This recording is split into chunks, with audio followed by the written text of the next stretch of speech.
ang PSA, nag-relax sila doon sa requirements nila. Yun ang ginamit ng mga Chinese.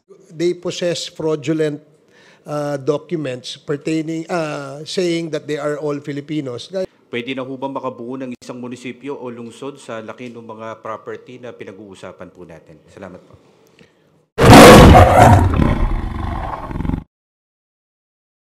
Sa ating mga kasama sa media today,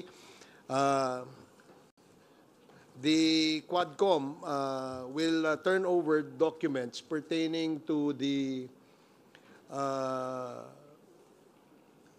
land acquisitions and properties believed to be owned, procured, acquired by Chinese nationals. In the course of the investigation of the Committee on Public Accounts and the Committee on Dangerous Drugs, we have discovered that there are several Chinese personalities who acquired thousands of hectares of land in the province of Pampanga.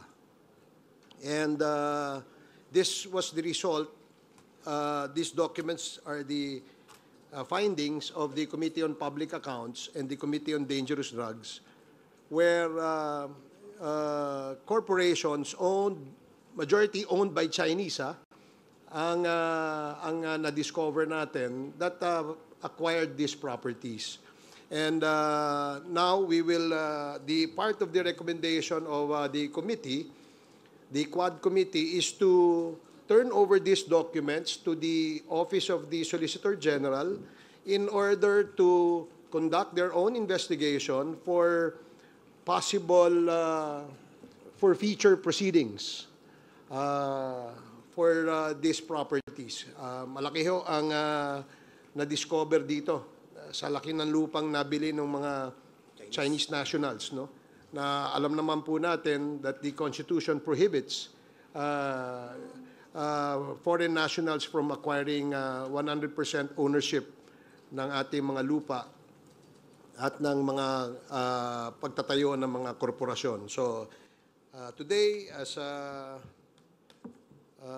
just to let the people know na ito ho ay trabaho ng Quadcom at gusto naming i-emphasize na ang Quadcom ay walang politika kundi trabaho lamang.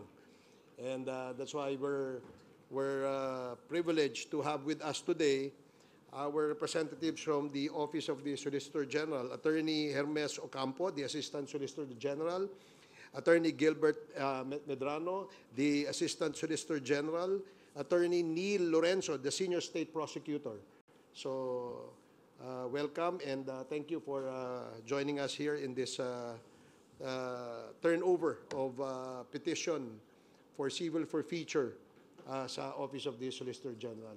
So, can we turn this over now?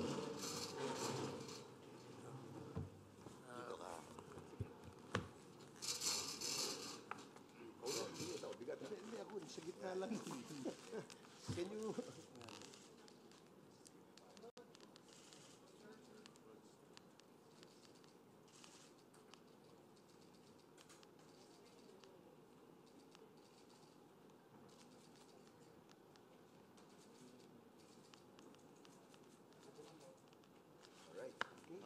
Thank you. Thank you po. Kayo nang bahala dyan. Dapat marami makasuhan na dyan. So, we will now entertain questions. You can ask questions. Yes, Tina? Good morning po, sirs. Sir, can you mention prominent Chinese personalities na involved po dito sa mga documents na turn over po ninyo? Okay, we will ask the chairman of the Committee on Public Accounts the names of the owners of these properties. Good morning, everyone. Anyway, during the last year's hearing, lumabas na po yung pangalan ni a certain Eddie Tayang, in which the Bureau of Immigration confirms that Eddie Tayang is a Chinese citizen, with being a passport holder of a Chinese, in the person of Jia Jingyang. In addition also to the names mentioned by Congressman Paduano, a certain Willie Ong also have acquired hundreds based on our records, we have 300 land titles registered under his name. And Mr. Willie Ong has likewise been identified as a Chinese national. And then Tony Yang, the brother of Michael Yang. Let me emphasize also no, na ito sila ay nagpanggap ng mga Pilipino. Gumamit sila ng mga peke at mga spurious na mga dokumento na magpapatunay na sila ay mga Pilipino. Until after we have discovered na sila po ay mga Chinese nationals. Meron din po sila mga ginamit na mga dummies, no? Na mga Filipino, apparently Filipino-Chinese. No? Nandyan ho yan sa ating mga listahan. So makikita po natin na ito ay panlilin lang no, sa atin. No? Dahil talagang gumamit sila ng mga dokumentong pagpapanggap na sila ay mga Pilipino. Sir, saka in addition to that, kailangan very critical tayo doon sa PSA, saka doon sa local civil registrar. Very particular tayo doon. Dahil doon tayo, doon na lang, yun ang ginamit ng mga Chinese. Ang PSA, nag-relax sila doon sa requirements nila para sa birth certificate. Also doon sa mga local civil registrar. Kaya, yun nga, sana itong ating pong Solicitor General have to look deeper doon sa problem ng PSA sa local civil registrar. Si Secretary Lucas Bersamin issued a preservation asset na kung saan doon sa asset preservation doon sa Banban na kung saan nakapreserve yung asset po nila para hindi na mabenta. Now, sana yon nire-request natin sa Solicitor General to coordinate with the Executive Secretary in order to have to issue agad yung ating asset preservation while they are doing yung mga documentary documents that need to be done para makapag-issue sila ng mga preservation of those all assets. We hope that some of those properties are still nakabitin po. No? That's why we have to move fast so that all those properties will be reverted back to the government. Thank you po. Okay. Sir, clarification uli. Yung mode ng pagbili ng mga properties na yan, paano ang natuklasan ba ng Quadcom through money laundering, cash ba yan na binayaran, yung pera ba galing sa proceeds ng drugs, paano? At saka pogo pala. Patuloy pa rin yung ating investigation dyan. No? As far as paano sila nakapag-acquire, of course, they possess fraudulent documents pertaining, saying that they are all Filipinos. Kaya regular, no? Merong presumption of regularity do sa kanilang pag-acquire nito mga properties na to. Now, okay.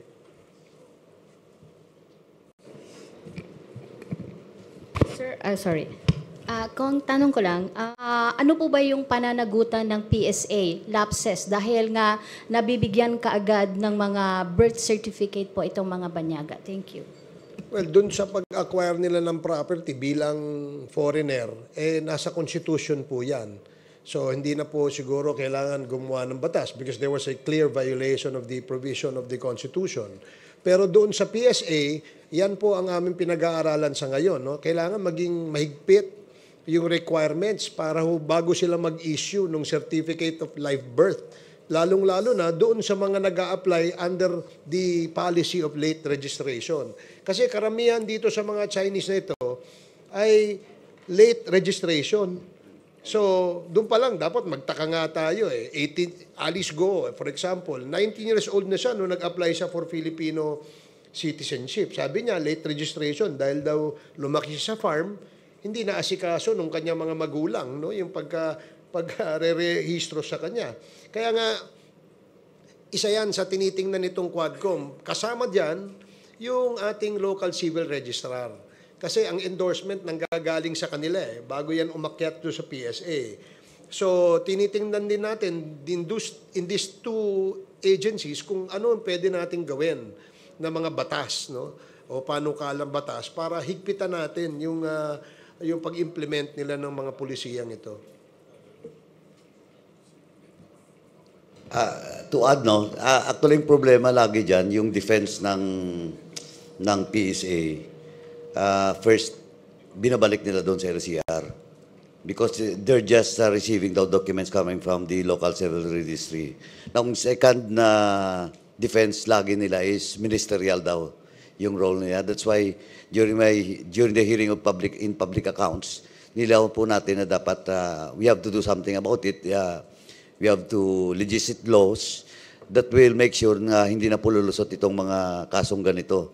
Not only Alice Go, in the case of Eddie Tayang, kalaya mo, 1983 siya pinanganak, yung registration na dito as a Filipino citizen after 23 years o 21 years, 2004. So, doon po sila nakakalusot. Kaya kailangan we have to legislate laws na siguro po natin na hindi ito lumusot in the future. Yung mga ganito pong kalakaran. Saka in addition to that, kasi yung PSA, meron silang service provider para doon sa kanilang automation, doon sa ating pong tinatawag po nating registration, no?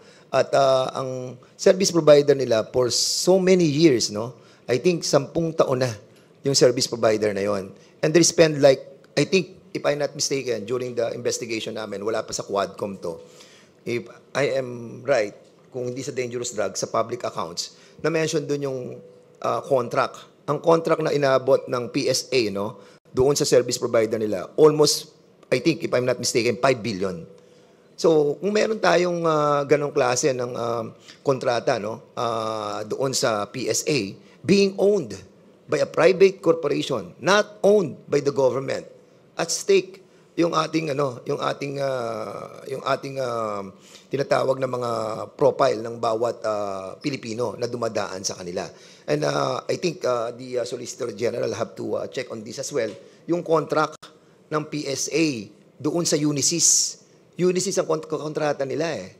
At sa Unisys, according to the federal investigation that was conducted in the United States, meron silang case against this Unisys Corporation. We tackled this in the committee, and I think it is imperative on the part of the Solicitor General to look into this.